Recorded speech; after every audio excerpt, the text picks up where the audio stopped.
स्थानिक समस्यांवर दोन्ही पक्षांचा संयुक्त मोर्चा आहे.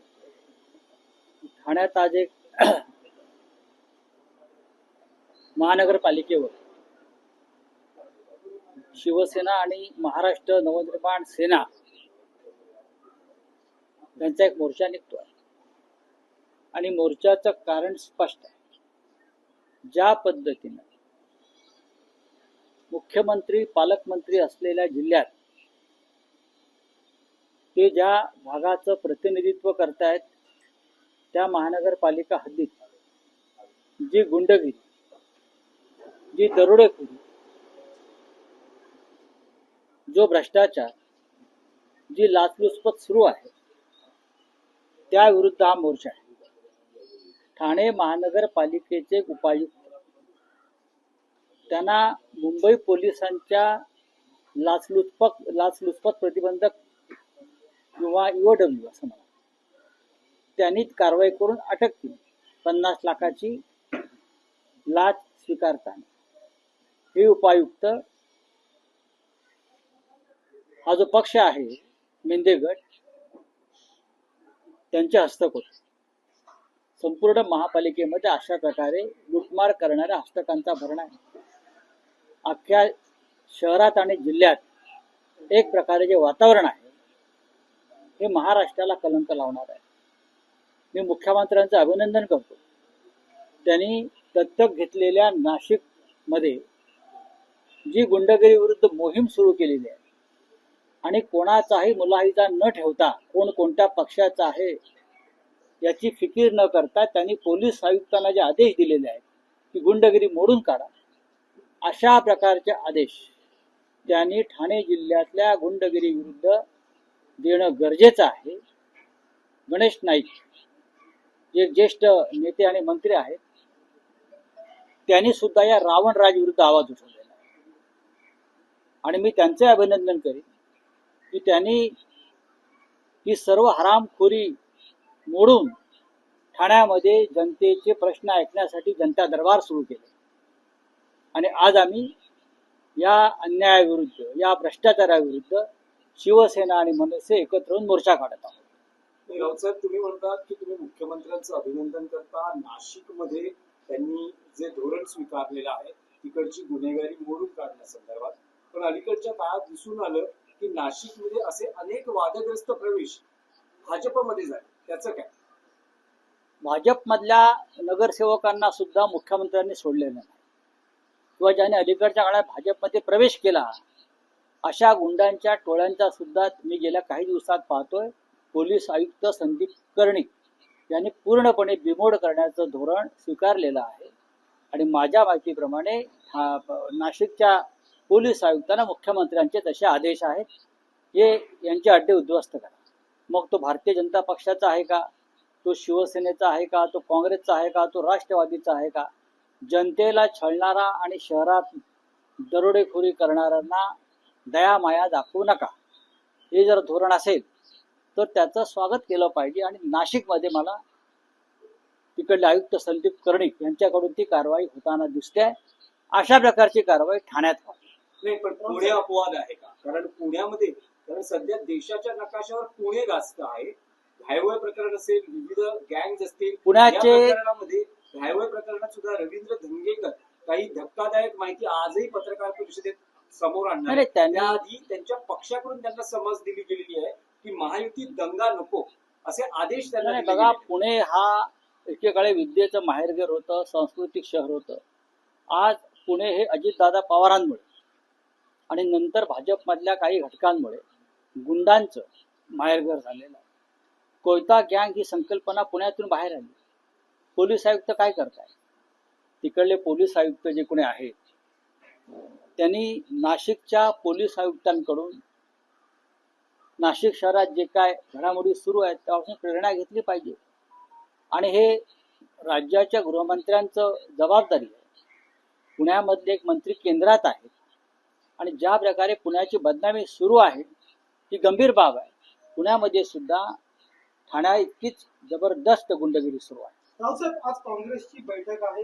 यापूर्वी हर्षवर्धन सपकाळ यांनी त्यांची भूमिका महाविकास आघाडीमध्ये नवा भिडू नको अशी स्पष्टपणे जाहीररित्या दर्शवली होती. आज बैठक आहे, काय मनसेचा महाविकास आघाडीमध्ये सहभाग होण्याच्या बाबतची काही चर्चा किंवा महाविकास- आपल्याकडे काही राऊतसाहेब, प्रस्ताव- राऊतसाहेब, यातलं हर्षवर्धन सपकाळांचं म्हणणं असं आहे की महाविकास आघाडी मनसेला घ्यायचं असेल तर तो निर्णय दिल्लीतून होईल.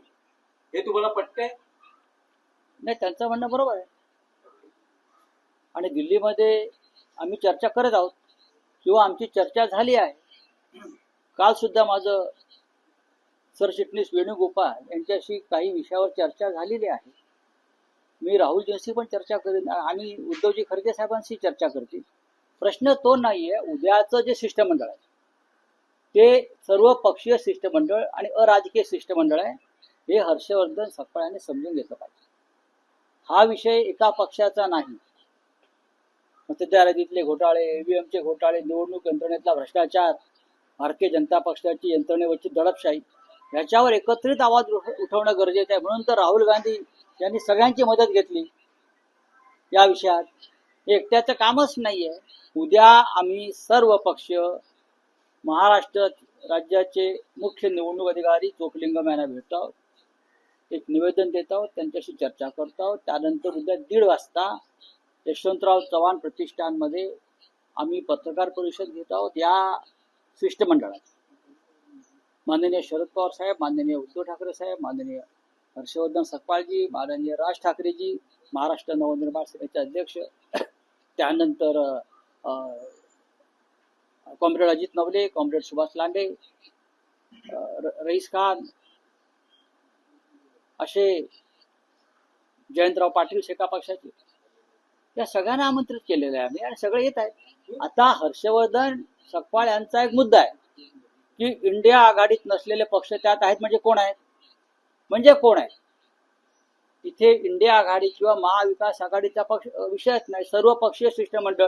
आम्ही देवेंद्र फडणवीस यांनाही आमंत्रण दिलेलं आहे ना, आणि आम्ही अजित पवार आणि त्यांच्या इतर घटक पक्षांना आमंत्रण दिलं की हा विषय, निवडणूक आयोगाचा विषय, हा संविधान आणि लोकशाहीच्या संदर्भातला महत्वाचा विषय आहे. त्याच्यात राजकारण कोणी आणूच नाही. राऊतसाहेब, उद्याच्या बैठकीचा आपण एक विषय वेगळा ठेवू. आता तुम्ही असं म्हणाला की राज ठाकरेंच्या मनसेला महाविकास आघाडीत घ्यायचं की नाही याची तुमची दिल्लीतील काँग्रेस पक्षश्रेष्ठीची चर्चा सुरू आहे. तुम्ही अलीकडच्या काळात राज ठाकरेंना अनेकदा भेटलेला आहात. राज ठाकरे स्वतः इच्छुक आहेत का महाविकास आघाडीत यायला? एक लक्षात घ्या, महाविकास आघाडीमध्ये जर नवीन घटक घ्यायचा असेल तर नक्कीच एकत्र बसून चर्चा करावी लागेल असं माझं म्हणणं आहे. आणि काँग्रेसचं नेतृत्व दिल्लीमध्ये, काँग्रेसच्या नेतृत्वाला इथे अधिकार घ्यायचा, कोणताही निर्णय घ्यायचा अधिकार नाही, हे मान्य केलं पाहिजे. जसं अजित पवार किंवा आहे तुमचे एकनाथ शिंदे हे निर्णय घेऊ शकत नाही. त्यांचा निर्णय अमित शहा घेतात दिल्लीत. काँग्रेसचंही तसंच आहे. महाराष्ट्रात 3 पक्ष आहेत जे स्वतः निर्णय घेऊ शकत नाहीत. एक पक्षाचे अध्यक्ष खरगे साहेब आहेत, ते दिल्लीत निर्णय घेतील, आणि दुसरे जे 2 पक्ष सरकारमध्ये सामील आहेत त्यांचा निर्णय अमित शहा घेतात, कारण तो त्यांच्या मालकीचा पक्ष आहे. ज्यांचं नेतृत्व दिल्लीत आहे ते दिल्लीतून निर्णय घेतील. आम्ही सगळे उरलेले लोक महाराष्ट्रात आहोत, आम्ही महाराष्ट्रात निर्णय घेऊ. आणि उद्याच्या शिष्टमंडळामध्ये महाराष्ट्र नवनिर्माण सेनेचे अध्यक्ष राज ठाकरे, उद्धव ठाकरे आणि इतर माननीय शरद पवार साहेब सामील होत आहेत. राऊतसाहेब, स्पेसिफिक प्रश्न आहे, पुन्हा एकदा विचारतो. तुम्ही अलीकडच्या काळात राज ठाकरेंना अनेकदा भेटलेला आहात. असं म्हटलं जाते राज ठाकरे आणि उद्धव ठाकरे एकत्र येतील, शरद पवारांना घेण्याचेही प्रयत्न सुरू आहेत. स्थानिक स्तरावर शरद पवारांना घ्या अशी नेते पदाधिकाऱ्यांची मागणी आहे. असं असताना राज ठाकरे महाविकास आघाडीत येण्यास तयार आहेत का, इच्छुक आहेत का, त्याची काही त्यांनी इच्छा प्रकट केली आहे का? आता मी तुमच्या माहितीसाठी ब्रेकिंग न्यूज देतो. येस, तेच आम्हाला. स्वतः राज ठाकरे यांची इच्छा आहे अरे वा, की आपल्याला महाविकास आघाडीतला घटक पक्ष असलेला काँग्रेसला सुद्धा सोबत घेणं गरजेचं आहे. ही त्यांची एक भूमिका आहे. त्याचा अर्थ निर्णय नाही. मी परत बघा मी काय म्हणतोय, कारण प्रत्येकाचं या राज्यामध्ये एक स्थान आहे. जसं शिवसेनेचं आहे, म्हणजे आमच्या बाळासाहेब ठाकरेंच्या, उद्धवजींच्या, महाराष्ट्र नवनिर्माण सेनेचा आहे, माननीय शरद पवार साहेबांचा आहे, डाव्या पक्षांचा आहे. तसंच काँग्रेस सुद्धा महाराष्ट्रातला एक महत्वाचा पक्ष आहे. काही निर्णय घेताना जसं शिष्टमंडळामध्ये काँग्रेसचा समावेश होणं गरजेचं आहे, ही आमच्या सगळ्यांची भूमिका आहे. ती राज ठाकरे साहेबांची सुद्धा आहे. त्याच्यामुळे तुम्ही जे प्रश्न विचारताय ते निरर्थक आहे. चला तर थँक्यू. महाविकास राष्ट्रीय क्या है कर्नाटक में आरएसएस पर RSS बंदी डाले, ऐसा खड़गे ने एक पत्र लिखा है। उनका कहना है कि आरएसएस की गतिविधियां जो है वो कर्नाटक में बंद की जाए। देखिए, ये जो भूमिका है आरएसएस में बंदी डालने की, वो सरदार पटेल की भूमिका है, और सरदार पटेल का सबसे बड़ा स्टैच्यू नरेंद्र मोदी जी ने गुजरात में बनाया है, उनके आदर्श हैं, हमारे भी। ये सरदार पटेल जी की भूमिका है, जो आदर्श नरेंद्र मोदी जी के, कि आरएसएस पर बंदी आनी चाहिए। अगर सरदार पटेल प्रधानमंत्री बनते तो मैंने ऑन रिकॉर्ड पार्लियामेंट में कहा, अगर सरदार पटेल जो बार बार बोलते हैं ना, नेहरू नहीं सरदार पटेल प्रधानमंत्री बनने चाहिए थे, अगर सरदार पटेल प्रधानमंत्री बनते तो ये राष्ट्रीय स्वयंसेवक संघ और भारतीय जनता पार्टी का जन्म भी नहीं होता, और ना उनकी पैदाइश वहीं रुक जाती। धन्यवाद। जसं